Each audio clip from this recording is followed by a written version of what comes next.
അപ്പം ഞാൻ ഇങ്ങനെ വീണ്ടും ഇങ്ങനെ റീല് കണ്ടുകൊണ്ടിരുന്നപ്പോഴാണ് എറണാകുളത്തുള്ള റീല് കാണുന്നത്. മറ്റേ ജിസന്റെ പുള്ളി ഡാൻസറാണ്. സ്ട്രേഞ്ചേഴ്സിൻ്റെ അടുത്തൊക്കെ പോയിട്ട് ഡാൻസ് ചെയ്യും എറണാകുളത്ത്. പക്ഷേ ഇവിടെ ട്രിവാൻഡ്രത്തൊന്നും കണ്ടിട്ടില്ല. കണ്ടു. അപ്പം ഞാൻ ആ വീഡിയോ കൊണ്ട് ചേച്ചിയെ കാണിച്ച്. അപ്പം ഞാൻ പറഞ്ഞു, ചേച്ചി എന്തായാലും എനിക്ക് അത്യാവശ്യം ഡാൻസ് കളിക്കറിയാം. ഞാൻ പ്രൊഫഷണൽ അല്ല, എന്തായാലും എനിക്ക് ഇപ്പം നമുക്കിപ്പോൾ ഒരു പാട്ടിട്ടത് ഡാൻസ് കളിക്കാൻ അറിയാം. ഞാൻ ചേച്ചി നമുക്ക് ഇങ്ങനെ ആൾക്കാരെ ഇപ്പോൾ ഡാൻസ് കളിപ്പിച്ച് ചിലപ്പോൾ ചേച്ചി പറഞ്ഞു അതൊന്നും നടക്കില്ല, അവരെ സമയം കളഞ്ഞ് അവർ ഡാൻസ് ചെയ്യുന്നില്ല. ഇല്ല, ഞാൻ പറഞ്ഞു ചേച്ചി നമുക്ക് നോക്കാം, ജസ്റ്റ് ഒന്ന് ട്രൈ ചെയ്ത് നോക്കാം, ആളെ കിട്ടില്ലേ വേണ്ട, ചേച്ചി ഒന്നും ഇരി നമുക്ക് ട്രൈ ചെയ്ത് നോക്കാമെന്ന് പറഞ്ഞു. അന്ന് അക്ഷയായിരുന്നു, ദില്ലു ആയിരുന്നു ക്യാമറ. എൻ്റെ ഫ്രണ്ടാണ് ദില്ലു ആയിരുന്നു ക്യാമറ ആയിട്ട് വന്നത്. അപ്പോൾ ഞാനും ചേച്ചിയും ദില്ലും കൂടെ നേരെ കനോക്കുന്നിൽ പോയി. ചേച്ചിയുടെ ഞാൻ ചേച്ചി ഇങ്ങനെ ഇരുന്നാൽ മതി, ഞാൻ വന്ന് ചോദിക്കും, ചേച്ചി കുറച്ച് റിയാക്ഷനൊക്കെ ഇട്ട് തരണം എന്ന് വെച്ചാൽ ട്രയലാണ്. എന്ന് വെച്ചാൽ ഇത് എങ്ങനെ പുറത്തുനിന്ന് ഒരാളെടുത്ത് പോയി അന്ന് എനിക്ക് പേടിയാണെന്ന് വെച്ചാൽ ഞാൻ ഫസ്റ്റ് ഇറങ്ങിയാണ്, ഇതൊന്ന് എങ്ങനെയാണെന്ന് സെറ്റപ്പ് ആക്കാൻ നോക്കാൻ വേണ്ടിയാണ്. ഞാൻ ചേച്ചി കട്ട സപ്പോർട്ട് ഇല്ല വേണ്ട എന്നൊക്കെ പറഞ്ഞ് ഭയങ്കര അഭിനയം, ക്യാമറ കൊണ്ട് ഭയങ്കര അഭിനയം. പിന്നെ എങ്ങനെയൊക്കെ ഞാൻ എടുത്ത് ഡാൻസ് ചെയ്ത്. പക്ഷെ അത് ഔട്ടിറങ്ങി വന്നപ്പം ഭയങ്കര രസമായിരുന്നു. അത് ആ ഒരു റീൽ എന്നെ കുറച്ച് അത്യാവശ്യം എനിക്ക് 3-4 ലക്ഷം വ്യൂസ്, എന്തോ 1 മില്യൺ എന്നല്ല 3 ലക്ഷം വ്യൂസ് ഒക്കെ ഉണ്ടായിരുന്നു. അപ്പം ഫസ്റ്റ് സ്ട്രേഞ്ചർ ഡാൻസ് സീരീസ് 1 ആണ്, ഞങ്ങൾ രണ്ടുപേരാണ്. അന്ന് എൻ്റെ ഫോളോവേഴ്സ് 1200 സംതിങ് ആയിരുന്നു. അതിനുശേഷം പിന്നെ ഇറങ്ങി മനസ്സിൽ എനിക്ക് ഭയങ്കര പേടിയാണ്. ചേച്ചി പറഞ്ഞ് ആദ്യത്തെ എന്താ വെച്ചാൽ എൻ്റെ കൂടെ ചെയ്തപ്പോൾ നിനക്കൊരു ഐഡിയ കിട്ടിയല്ലോ, അതായത് എന്താണ് നമുക്ക് നമുക്ക് രണ്ടുപേരുമായിട്ടുള്ള എന്താണെന്നുള്ളത് ഐഡിയ കിട്ടിയല്ലോ, നമുക്ക് ബാക്കി ചെയ്യാന്ന് പറഞ്ഞു. അങ്ങനെ ഞങ്ങൾ അടുത്ത ദിവസം തൊട്ട് ഇറങ്ങി നോക്കിയപ്പം രണ്ടാമത്തെ സക്സസ് ആയി അല്ലേ, സക്സസ് ആയി. അതിനെ പഠിപ്പിച്ചെടുത്ത് പിന്നെയാണ് ഇങ്ങനെ പോയത്. ഇപ്പം 100 മൊത്തത്തിൽ സീരീസ് 120 സീരീസ്, പിന്നെ ഡാൻസിങ് വിത്ത് കണ്ടന്റ് ക്രിയേറ്റേഴ്സ് എന്ന് പറഞ്ഞ ഒരു സീരീസും കൂടെ സ്റ്റാർട്ട് ചെയ്യും. അതായത് നമ്മൾ കണ്ടന്റ് ചെയ്യുന്ന ആൾക്കാർക്ക് വേണ്ടിയിട്ട് പറയാം. മറ്റേത് നമുക്ക് അവർ സ്ട്രേഞ്ചർ ആക്കാൻ പറ്റില്ല എന്ന് വെച്ചാൽ അവരുടെ വീഡിയോസ് എല്ലാം നമ്മൾ കാണുന്നത് കൊണ്ട് നമുക്ക് അവർ സ്ട്രേഞ്ചർ അല്ലല്ലോ. പിന്നെ അത് കണ്ടന്റ് ക്രിയേറ്റേഴ്സ് എന്നുള്ള രീതിക്ക് അങ്ങനെ സ്റ്റാർട്ട് ചെയ്താണ് ആ സീരീസ് പോയത്. സത്യം പറഞ്ഞാൽ എനിക്ക് ഈ ഐഡിയ വർക്ക്ഔട്ട് ചെയ്യുന്ന ഒരു പ്രതീക്ഷയേ ഇല്ലായിരുന്നു. ബിക്കോസ് ഞാനാണെങ്കിൽ ആരെങ്കിലും എൻ്റെ അടുത്ത് വന്ന് പെട്ടെന്ന് ഡാൻസ് ചെയ്യാൻ പറഞ്ഞാൽ ഞാൻ ചെയ്യത്തില്ല. ഭയങ്കര ഇൻഹിബിഷൻസ് ഉള്ള ആളാണ് ഞാൻ. അപ്പം ആരെങ്കിലും എൻ്റെ അടുത്ത് പെട്ടെന്ന് പറഞ്ഞ് ഡാൻസ് ചെയ്യാനൊക്കെ പറഞ്ഞാൽ ഞാൻ എന്തായാലും ചെയ്യത്തില്ല. സോ എൻ്റെ വിചാരം ആൾക്കാരെല്ലാവരും ഇങ്ങനെ ആയിരിക്കും എന്നാണ്. പക്ഷേ നമ്മൾ ചെയ്തു തുടങ്ങിയപ്പോഴായിരുന്നു ഇത്രയും ആൾക്കാർ യെസ് പറഞ്ഞു. അപ്പോൾ അതൊരു മോട്ടിവേഷനായിരുന്നു. അങ്ങനെയാണ് നമ്മളിങ്ങനെ ചെയ്ത് വന്നത് അല്ലേ. ഫസ്റ്റ് വൈറലായ വീഡിയോനെ പറ്റി പറയാം. നമ്മളെ ചന്ദനമഴ സീരിയലിലെ മേഘന ചേച്ചിയിലോട്ട് ഡാൻസ് ചെയ്തതാണ്. അത് ചേച്ചിയുടെ കസിൻ്റെ വീട്ടിലോട്ട് പോകണ വഴിക്ക് ട്രെയിനിൽ പുള്ളിക്കാരി ഉണ്ടായിരുന്നു. പുള്ളിക്കാരിയുടെ അടുത്ത് ചെന്ന് എനിക്ക് ഭയങ്കര ടെൻഷനായിരുന്നു. ഇപ്പം അതൊരു സീരിയൽ നടിയല്ലേ, ഞാൻ വിചാരിച്ച് ഞാൻ പോയി ചോദിക്കാമെന്ന് വിചാരിച്ച് ഞാൻ നേരെ ക്യാമറ ഓണാക്കി പോവുകയാണ്. അപ്പോൾ അത് ഇപ്പുറത്തെ ബോഗിൽ നിന്ന് ഞാൻ പറയുകയാണ്, അപ്പുറത്തെ ബോഗിൽ ചന്ദനമഴ സീരിയലിലെ ചേച്ചി ഇരിപ്പുണ്ട്, നമുക്ക് അവർ ഡാൻസ് സെറ്റ് ചെയ്ത് ചോദിച്ചു നോക്കാം. എന്നിട്ട് പോയപ്പോഴാണ് ചേച്ചി ഞാൻ ഇങ്ങനെ ഹാപ്പിയാണെന്നൊക്കെ പറഞ്ഞു. ചേച്ചിയും ഭയങ്കര ഇതായിട്ട് ഹാപ്പിയായി. എന്ന് വെച്ചാൽ പെട്ടെന്ന് ഒരാളിങ്ങനെ വരുമ്പം അതിശയായിരുന്നു. അപ്പോഴാണ് ചേച്ചി ഇങ്ങനെ ചോദിച്ചു ഇതെങ്ങനെ സാധിക്കുന്നു മറ്റൊരാളടുത്ത് പോയി ഇങ്ങനെ സംസാരിച്ച് എടുക്കുക, അതിനൊക്കെ സമ്മതിക്കണം കേട്ടോ അബി എന്ന് വെച്ചാൽ ആ വീഡിയോയിൽ കറക്റ്റ് കാര്യം ചേച്ചി പറയുന്നുണ്ട്. അപ്പോൾ എന്നെ കൊണ്ടാണ് ഇങ്ങനെയൊന്നും പറ്റത്തില്ല എന്നൊക്കെ പറഞ്ഞ് ആ ഡാൻസ് ട്രെയിൻ ഇരുന്നുകൊണ്ട് എന്നെ സിമ്പിളായിട്ട് വെച്ച ഡാൻസ് എടുത്തു. അതാണ് ഫസ്റ്റ് വൈറൽ വീഡിയോ. പിന്നെ എല്ലായിടത്തും വൈറലായ ഒരു സംഭവമുണ്ട്, ക്ലോഡിയ. ആ ചേച്ചി ഈ വീഡിയോ കാണുമോ ഇല്ലയെന്ന് എനിക്കറിയാം. ചേച്ചിക്കും ആ നോഹയ്ക്കും ഒരുപാട് നന്ദി. കാരണം അവരെ മീറ്റ് ചെയ്യണതെന്ന് പറഞ്ഞാൽ നമുക്കൊരു ഭയങ്കര സംഭവമായിരുന്നു. കാരണം അവർ സത്യം പറഞ്ഞു കഴിഞ്ഞാൽ ഞാനും ചേച്ചിയും കൂടെ വീഡിയോ എടുക്കാൻ വേണ്ടി ഇറങ്ങിയപ്പോഴാണ് ഞാൻ ചേച്ചിയാണ് ഞാനാണ് വിളിച്ചു കാണിച്ചതോ, ചേച്ചിയെ വിളിച്ചു കാണിച്ചതോ നല്ല കാണാൻ നല്ല ഐശ്വര്യ പുള്ളിക്കാരി കൊച്ചിനെ കൊണ്ട് പോകുന്നത്. ചേച്ചിയാണ് പറഞ്ഞത് ഡാൻസ് എടുക്കാൻ പറ്റും. ഞാൻ വേണ്ട, എനിക്ക് പേടി എന്ന് വെച്ചാൽ അവരൊക്കെ എങ്ങനെ റിയാക്ട് ചെയ്യാൻ എനിക്ക് പേടി എന്ന് വെച്ചാൽ ഓരോരുത്തരുടെ കാണാൻ നമുക്ക് അറിയില്ല. ഞാൻ പറഞ്ഞു വേണ്ട നമുക്ക് പോകാൻ തുടങ്ങും. ചേച്ചിനെ ഇല്ല നീ ശ്രമിച്ചു നോക്ക്. ഒന്നാമത്തെ ദിവസം എനിക്ക് ഇംഗ്ലീഷ് അറിഞ്ഞൂടാ, അവിടെ ചെന്ന് എന്താ ബബ എന്ന് പറയാൻ പോയി, എനിക്കൊന്നും അറിഞ്ഞില്ല. അപ്പോൾ ഞാൻ പറഞ്ഞു ചേച്ചി വേണോ? ചേച്ചി പറഞ്ഞു ഇല്ല ശരിയോ ധൈര്യമായിട്ട് പോ. അപ്പം ചേച്ചി നേരെ നടന്ന് അങ്ങോട്ടും ഇങ്ങോട്ട് നടത്തി നേരെ യൂണിവേഴ്സിറ്റിയുടെ ഫ്രണ്ടിൽ ചെന്ന് അങ്ങ് നിന്ന് ഞാൻ പകുതി ചേച്ചിയുടെ ഫ്രണ്ടിൽ പോയിട്ട് തിരിച്ചു തരും. അപ്പോൾ ചേച്ചി പറയാം ഇവിടെ ധൈര്യമായിട്ട് പോ. ഞാൻ ചെന്നിട്ട് excuse me madam, my name is Sabi, I am a content creator, will you dance with me? Yeah sure. ആ ചേച്ചി അപ്പോൾ യാ ഷുവർ. എൻ്റെ ഇംഗ്ലീഷ് അല്ല, ഞാൻ will you dance with me എന്ന് ചോദിച്ചപ്പോൾ ചേച്ചി യാ ഷുവർ ഓഫ് കോഴ്സ് എന്നൊക്കെ പറഞ്ഞ് ചേച്ചി ഹാപ്പിയായി. കൊച്ചു കൈ ഇരിക്കുകയാണ്, ഓക്കെയാണ്. ബാക്കി കഴിഞ്ഞ ചേച്ചി സംസാരിച്ചെല്ലാം ഇംഗ്ലീഷ് അറിയാമെന്നുള്ളത് ചേച്ചി സംസാരിച്ച് ഓക്കെ സെറ്റ് ആക്കിയിട്ട് നേരെ നമ്മൾ റോട്ടിൽ നിന്ന് ഡാൻസ് ചെയ്യേണ്ടെന്ന് മരിച്ച് നേരെ യൂണിവേഴ്സിറ്റി കോളേജിനകത്ത് നിന്ന് ഡാൻസ് കളിക്കുന്നു. അത് 14 പോയിൻറ്റ് സംതിങ് ഇങ്ങനെ അതിപ്പോഴും ഓടിക്കൊണ്ടിരിക്കണം. അതും ലൈക്ക് 1 മില്യനും അടിച്ച് 1.2 മില്യന് അടിച്ച് 14.2 മില്യൺ വ്യൂസിലോട്ട് അതിങ്ങനെ പൊയ്ക്കൊണ്ടിരിക്കുന്നു. അതാണ് രണ്ടാമത്തെ വൈറൽ വീഡിയോ. അത് ന്യൂസ് ചാനലായിരുന്നല്ലേ. ഇപ്പം എന്നെ ഏത് പ്രോഗ്രാമിൽ വിളിച്ചാലും ന്യൂസ് ആ വൈറൽ വീഡിയോ ആണ്. ഇത് രണ്ടും എല്ലാം ഇട്ട് ഓട്ടിക്കുന്നത്. 1200 ഫോളോവേഴ്സ് ടു 200K ഫോളോവേഴ്സ് 1.5 വർഷത്തിലല്ലേ. സോ എങ്ങനെയാണ് മൈൻഡ് സെറ്റ് എങ്ങനെ മാറി? ആദ്യം ആരും അറിയാത്ത ഒരാളായിരുന്നു. ഇപ്പം ട്രിവാൻഡ്രത്ത് എവിടെ പോയാലും 1-2 പേരെങ്കിലും ഉണ്ട് അറിയാവുന്ന അതിനെ അല്ലേ. എന്ത് തോന്നുന്നു അതിനെ? ഒരുപാട് സന്തോഷം. കാരണം 1000 കിടന്ന എന്നെ ഇത്രയും തോളം കൊണ്ടെത്തിച്ച ആദ്യം ഓഡിയൻസിനോടായിരുന്നാലും വീഡിയോ കണ്ട് ഫോളോ ചെയ്തവരോടാണ് ഒരുപാട് നന്ദി. പക്ഷേ ഇത് എൻ്റെ മാത്രം ക്രെഡിറ്റ് അല്ല, ഇതിൻ്റെ പകുതി ക്രെഡിറ്റും ഈ ഇരിക്കുന്ന മുതലിനാണ്. കാരണം ഞാൻ ഈ ക്യാമറയ്ക്ക് പിന്നിൽ അഭിനയിക്കുന്നതേ ഉള്ളൂ. ബാക്കി എഡിറ്റിങ് എല്ലാം ബാക്കി ഈ ഔട്ട് ഇറങ്ങണത് വരെയും ബാക്കി ഇതിനകത്തിരുന്ന് പ്രവർത്തിക്കുന്നത് ചേച്ചിയാണ്. അപ്പോൾ ഒരുപാട് താങ്ക്സ് ആണ് ചേച്ചിക്ക് തരാനുള്ളത്. കാരണം ചേച്ചി ഇല്ലെങ്കിൽ ഈ സത്യം ഈ കണ്ടന്റും ഇല്ല, വീഡിയോ ഇല്ല. എന്ന് വെച്ചാൽ എനിക്കിത് എങ്ങനെ കൊണ്ടുപോകണമെന്ന് അറിഞ്ഞുകൂടാ. ഈഗോ തോന്നിയിട്ടുണ്ടോ ഇപ്പം? അയ്യോ, ഈഗോ എന്ന് പറഞ്ഞ് തോന്നിയിട്ടൊന്നുമില്ല.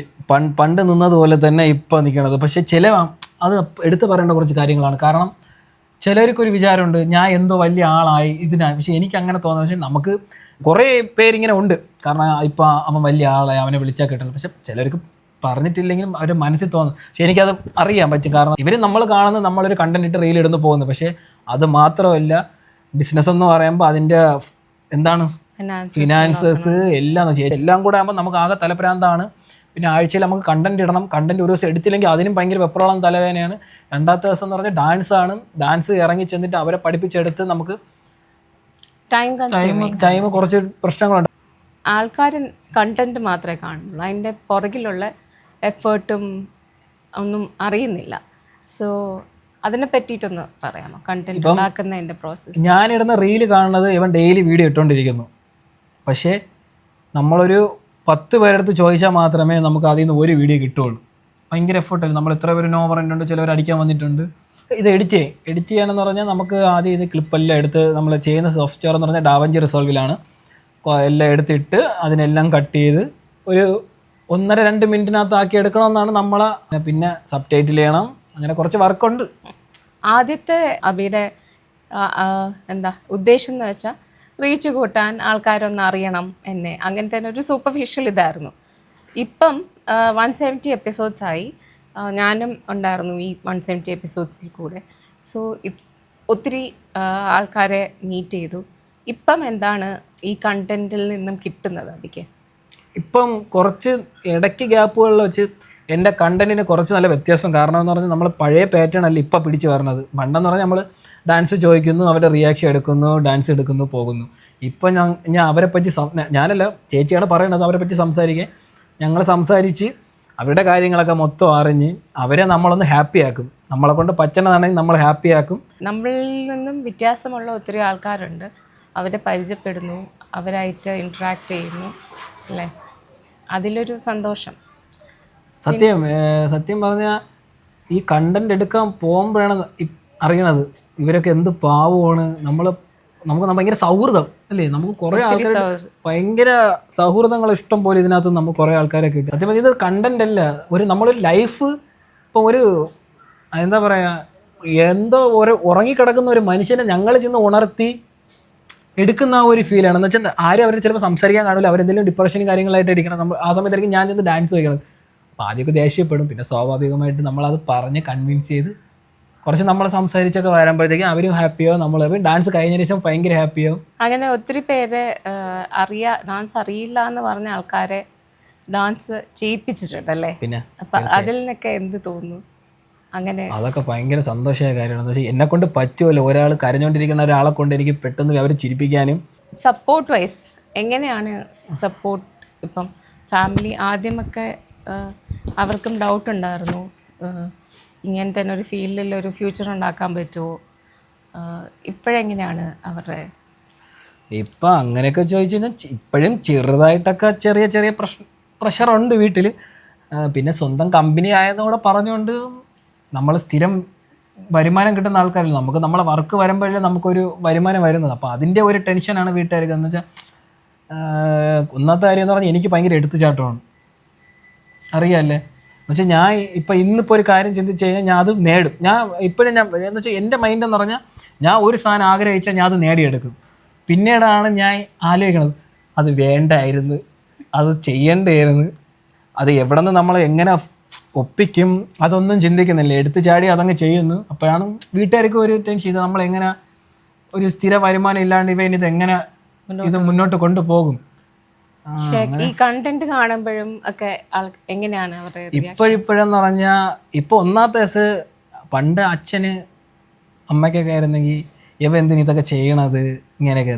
പക്ഷേ ഈ അച്ഛനും അമ്മയുടെ മുമ്പിൽ വെച്ചിട്ട് എന്നെ അറിയാമെന്നുള്ള ആൾക്കാർ വന്നിട്ട് എൻ്റെ അടുത്ത് വന്ന് മിണ്ടി സംസാരിച്ച് എൻ്റെ കൂടെ ഫോട്ടോ എടുക്കണത് അവർ കാണുമ്പോൾ ഓ എൻ്റെ മകൻ ഇത്രയൊക്കെ ആയാ എന്ന് വെച്ചാൽ ആ ഒരു ഇതാണ്. അപ്പോൾ അവർക്കൊരു സന്തോഷം കാണാം. അപ്പോൾ അവൻ അറിയപ്പെട്ട് തുടങ്ങി. അമ്മ അനിയത്തിലെടുത്തപ്പം പറഞ്ഞു അവനെ കണ്ടുപാടി അവൻ നല്ല പയ്യെ എന്ന് വെച്ചാൽ പഠിത്തത്തിൽ ഞാൻ കീഴ്പോട്ടാണെങ്കിലും അമ്മ പറയും അവന് പഠിത്തത്തിന് ഭയങ്കര കീഴ്പോട്ടാണെങ്കിലും കലയോട് അവന് ഭയങ്കര ഇതാണ്. എനിക്ക് എൻ്റെ കുട്ടിനാളത്തുള്ള ഒരു ആഗ്രഹമുണ്ട്, എനിക്ക് സിനിമയിൽ അഭിനയിക്കണം. അങ്ങനെയൊക്കെ ഒരു മൈൻഡ് സെറ്റൊക്കെ ഉണ്ടായിരുന്നു. ഞാൻ ഓഡീഷനൊക്കെ പോയിട്ടുണ്ട്. ഓഡീഷനിൽ പോയിട്ടെന്ന് പറഞ്ഞാൽ നമ്മളേന്ന് പൈസ നല്ല രീതിക്ക് പറ്റി, സത്യം പറഞ്ഞാൽ 2 ഇടത്ത് ഞാൻ പോയി പറ്റിക്കപ്പെട്ടിട്ടുണ്ട്. ഞാൻ ആരെന്നൊന്നും ഞാൻ പറയുന്നില്ല. അതോടെ ആക്ടിങ് എന്നുള്ള കോൺസെപ്റ്റ് എൻ്റെ നിന്ന് പോയി. പിന്നെ എനിക്ക് അഭിനയിക്കണമെന്നൊന്നും താല്പര്യമില്ല, പിന്നെ ആക്ടിങ് ഒന്നും വരില്ല. ഇപ്പം എനിക്ക് ഇത്രയും 2 ലക്ഷം ഫോളോവേഴ്സ് എന്ന് പറഞ്ഞാൽ ഞാൻ അബി എന്ന് പറഞ്ഞാൽ അബി തന്നെ.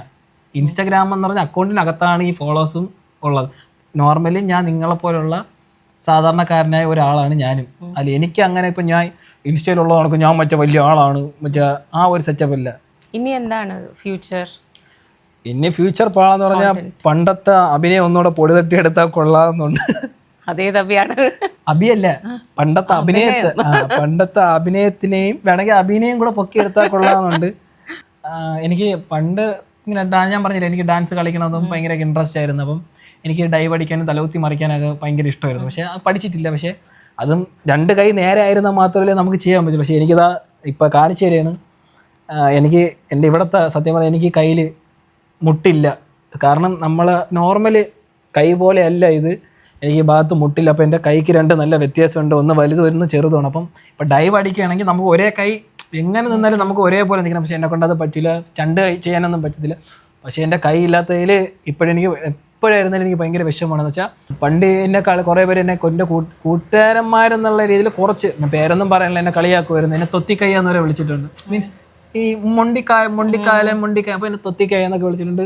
കുറേ പ്രാവശ്യം നമ്മൾ ചിലപ്പോൾ ഒരു കൂട്ടത്തിരിക്കുമ്പോഴായിരിക്കും ഇങ്ങനെ വന്ന് വിളിക്കണത്, ഇങ്ങനെ തൊത്തിക്കൈ എന്നൊക്കെ വിളിക്കും. പക്ഷെ ഭയങ്കര വിഷമമാണ് കേട്ടോ. ഞാൻ ഇന്ന് ഭയങ്കര വിഷമമായിട്ട് കരഞ്ഞിട്ടൊക്കെ ഉണ്ട്. ഇങ്ങനെ എന്ന് വെച്ചാൽ ആ ഒരു കൈ അങ്ങനെ ഇല്ലെങ്കിൽ എന്നെ ഇങ്ങനെ ആരും വിളിക്കത്തില്ല. പക്ഷെ ആ കൈ ഇങ്ങനെ ആയപ്പം ഇങ്ങനെയൊക്കെ ആയിട്ട്. പക്ഷേ ഇത് ഒരു ആക്സിഡൻ്റ് ആയിരുന്നു. പക്ഷെ അതൊരു ഡിസബിലിറ്റി ആയിട്ട് ഇപ്പം തോന്നുന്നുണ്ടോ? അതൊരു ഐ മീൻ ഇപ്പം ചെയ്യുന്ന വർക്കിന് അതൊരു തടസ്സമാണോ? തടസ്സമാണോ എന്ന് ചോദിച്ചാൽ ഞാൻ ഇപ്പം അത് ശ്രദ്ധിക്കാറില്ല. എന്നാലും പക്ഷേ എനിക്ക് ഒരു തോന്നലുണ്ട്. ഞാൻ നോർമൽ ഡാൻസാണ് കളിക്കുന്നത്. സീരിയസ് ആയിട്ട് പറയണത് നോർമൽ, അതായത് തലകുത്തി മറിയാനോ മറ്റേ സ്റ്റണ്ടൊന്നും കളിക്കും. പക്ഷേ ഈ സ്റ്റണ്ട് കാണിച്ച് ഡാൻസ് ചെയ്യണവർ കാണുമ്പോൾ ഭയങ്കര ഒരു ആഗ്രഹമുണ്ട് എനിക്കത് ചെയ്യാൻ പറ്റിയിരുന്നെങ്കിൽ. പക്ഷേ ഞാൻ മറ്റേ കാറ്റർ പില്ലറൊക്കെ ചെയ്യും, മറ്റേ ചാടി എണീക്കാനൊക്കെ ശ്രമിക്കും. പക്ഷേ ഈ ഹാൻഡ് സ്റ്റാൻഡ് ചെയ്ത് നടക്കണമെന്നൊക്കെ ഭയങ്കര ആഗ്രഹമാണ്. ഈ വർക്കൗട്ടൊക്കെ ചെയ്യുമ്പോൾ ഹാൻഡ് സ്റ്റാൻഡ് ചെയ്ത് പുഷപ്പ് അടിക്കണമെന്നൊക്കെ ഭയങ്കര, പക്ഷെ അതൊന്നും പറ്റൂല. അപ്പം വിചാരിക്കും കണ്ട് കൈ ഉണ്ടായിരുന്നെങ്കിൽ. പക്ഷെ അതൊക്കെ കാണുമ്പോൾ ഒരു വിഷമം. പിന്നെ അങ്ങനെ അടുത്ത എപ്പിസോഡിൽ പോകുന്നതിന് മുന്നേ നമ്മുടെ കഥ പറഞ്ഞിട്ട് അടുത്ത എപ്പിസോഡിലേക്ക് പോകാമെന്ന് വിചാരിച്ചിട്ടാണ് ഇന്ന് നമ്മൾ മാത്രമായിട്ട് ഒരു എപ്പിസോഡ് ഇറക്കുന്നത്. നെക്സ്റ്റ് എപ്പിസോഡിൽ നേരത്തെ പോലെ ഒരു പുതിയ ഗസ്റ്റ് ആയിട്ട് നിങ്ങൾക്ക് മുമ്പിൽ വരും അല്ലേ? അതെ. So like, share and subscribe, comment. Okay, അപ്പം ബൈ. കാമുകൻ എന്നുള്ളതും ചോദിക്കണ്ടേ? വേണ്ട, ബൈ പറഞ്ഞേ. അല്ല എനിക്ക് പ്രായമൊന്നുമില്ല.